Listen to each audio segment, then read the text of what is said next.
링컨의 유머. 링컨이 젊었을 때의 일이다. 급하게 시내에 나갈 일이 생겼는데 마차가 없었다. 마침 링컨은 시내를 향해 마차를 몰고 가는 노신사를 발견했다. 링컨이 노신사에게 공손하게 물었다. 죄송하지만 제 외투를 시내까지 갖다 주실 수 있겠습니까? 노신사가 답했다. 그거야 어렵지 않지만 시내에서 옷을 받는 사람을 어떻게 만날 수 있죠? 그러자 링컨이 답했다. 그건 걱정하시지 않아도 됩니다. 외투 안에 제가 있을 테니까요. 링컨의 부인 메리 토드는 성질이 몹시 급했다. 링컨이 변호사로 일할 때 메리와 생선가게 주인이 입씨름을 벌이게 되었다. 이때 링컨이 조용히 주인에게 다가가 말했다. 나는 15년째 참고 있습니다. 선생님은 15분이니까 그냥 좀 참아주세요.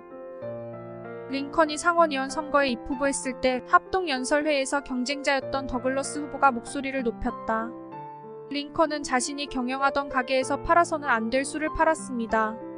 이것은 분명한 위법이며 이렇게 법을 어긴 사람이 상원의원이 된다면 이 나라의 법질서가 어떻게 되겠습니까? 더글러스는 의기양양했고 청중은 술렁였다. 이때 링컨이 연단에 올라가 태연하게 말했다. 존경하는 유권자 여러분, 방금 전 더글러스 후보가 말한 것은 사실입니다. 그리고 그때 우리 가게에서 가장 많이 술을 사 마신 최고 우량 고객이 더글러스 후보라는 건 역시 사실입니다. 상대편의 음해에 대해 링컨이 위트로 응수하자 좌중은 웃음바다가 됐다. 링컨은 원숭이를 닮은 듯한 외모 때문에 못생겼다는 지적을 자주 받았다. 중요한 유세에서 상대 후보가 당신은 두 얼굴을 가진 이중인격자야 라고 하자 링컨은 내가 정말 두 얼굴을 가졌다면 이렇게 중요한 자리에 왜 하필 못생긴 얼굴을 가지고 나왔겠습니까? 링컨은 이런 유머 덕분에 많은 사람을 자기 편으로 만들 수 있었다. 어느 날 오후 링컨이 길을 걷고 있는데 젊은 청년이 갑작스레 링컨의 앞을 가로막고 링컨의 얼굴에 권총을 겨누었다. 놀란 링컨이 다급하게 물었다. 그 젊은이 도대체 왜 이러는가? 그러자 젊은 청년이 답했다. 나는 나보다 못생긴 사람은 총으로 쏘아 죽기로 했어. 그러자 링컨은 청년의 얼굴을 잠시 물끄러미 쳐다보고 고개를 떨구며 말했다. 그럼 나를 쏘게. 내가 당신보다 못생겼다면 나도 살고 싶지는 않으니까. 백악관의 일요일 아침 링컨은 자기의 구두를 닦고 있었다. 마침 방문한 친구가 깜짝 놀라며 물었다. 아니 미합 중국의 대통령이 손수 구두를 닦다니. 이래도 되는 건가? 그러자 링컨은 깜짝 놀라면서 답했다. 아니 그러면 미합 중국의 대통령이 남의 구두를 닦으려 온 거리를 헤매야 한다는 말인가?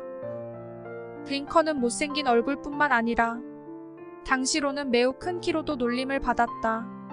어느 날 한 기자가 1m93m의 큰 키에 깡마른 체구를 가진 링컨에게 물었다. 그 사람에게 적당한 키는 얼마라고 생각합니까? 그러자 링컨이 대답했다. 일어섰을 때 발이 땅에 닿을 정도면 적당합니다. 레이건의 유머. 1981년 3월 레이건이 저격을 받아 중상을 입었을 때의 일이다. 간호사들이 지혈하기 위해 레이건의 몸을 만졌다. 레이건은 아픈 와중에도 간호사들에게 농담을 했다. 그 자네들 우리 낸시에게 허락을 받았나? 응급실에 모인 보좌관들과 경호원들이 침통한 표정을 짓고 있는 것을 보고 레이건은 다음과 같이 말을 해서 응급실을 뒤집어 놓았다. 헐리우드 배우 시절 때 내 인기가 이렇게 폭발적이었으면 배우를 때려치지는 않았을 텐데. 얼마 후 부인 낸시 여사가 응급실에 나타나자 이렇게 말해서 그녀를 웃겼다. 여보 미안하오. 총알이 날아왔을 때 영화에서처럼 납작 엎드리는 걸 깜빡 잊었어. 응급실 유머가 알려진 이후 대통령 지지율은 83%까지 치솟았다. 그러나 다음 해에는 지지율이 30% 수준으로 떨어져 백악관의 참모와 보좌관들이 침울해하자 레이건은 다음과 같은 말로 위로했다. 괜찮아 걱정하지 마. 총 한 번만 더 맞으면 돼. 레이건이 백악관으로 유명 피아니스트를 초청해 연주회를 열었다. 연주회가 끝난 뒤 무대로 올라가던 낸시가 실수로 발을 헛디뎌 우스꽝스럽게 넘어지고 말았다. 당황한 나머지 얼굴이 빨개진 아내에게 레이건이 큰 소리로 말했다. 여보 분위기가 무지 썰렁해서 박수나 웃음이 필요할 때 그때 넘어지기로 하지 않았소? 그 순간 많은 사람들이 큰 박수와 환호를 보냈다. 재선에 나선 레이건이 민주당의 젊은 후보 먼데일에게 나이가 많은 것에 대하여 공격을 받았다. 먼데일이 물었다. 레이건 대통령, 본인의 나이에 대하여 어떻게 생각하십니까? 레이건이 답했다. 나는 이번 선거에서 나이를 문제 삼지 않기로 했습니다. 먼데일이 물었다. 그게 무슨 말이죠? 그러자 레이건이 답했다.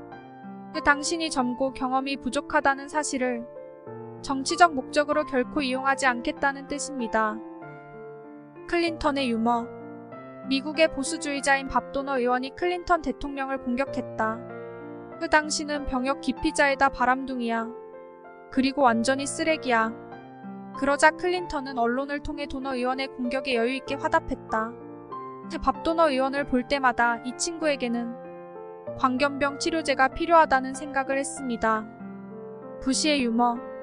수년 전 미국의 조지 부시 대통령이 자신의 모교인 예일대 졸업식에서 한 연설이다. 우등상, 최고상을 비롯하여 우수한 성적을 거둔 졸업생 여러분에게 축하의 말씀을 드립니다. 그리고 또한 시학점을 받은 학생 여러분들께는 이렇게 말씀드리겠습니다. 여러분도 이제 미합 중국의 대통령이 될 수 있습니다. 오바마의 유머. 오바마가 한 인터넷 방송에 출연했을 때 진행자가 비꼬며 말했다.